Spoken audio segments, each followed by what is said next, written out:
Hello guys! So may nagtanong nga sa akin noon at naalala ko ngayon kaya ngayon ko sasagutin at gagawan ko ng video.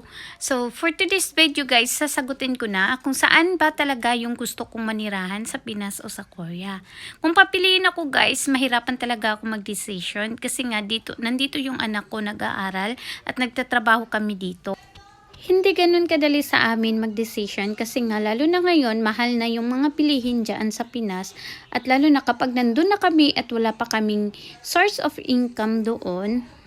So mahirapan talaga kami, so mas pinili na muna namin na dito manirahan kasi hindi pa nakapag-graduate yung anak ko ng elementary at high school. So hanggang high school ay yung iniisip namin na dito kami manirahan sa Korea at kapag college na siya ay doon na kami sa Pinas.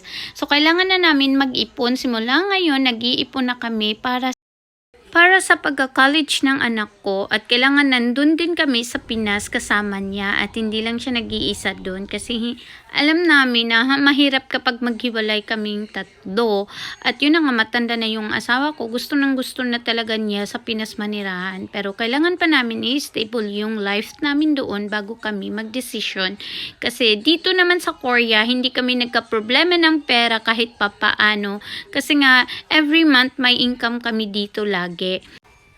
At plan din namin kapag nasa Pinas kami, kailangan may mga negosyo kami para hindi naman kami mahirapan doon. So ngayon, nag-iipon na muna kami bago kami magtira ng Pinas.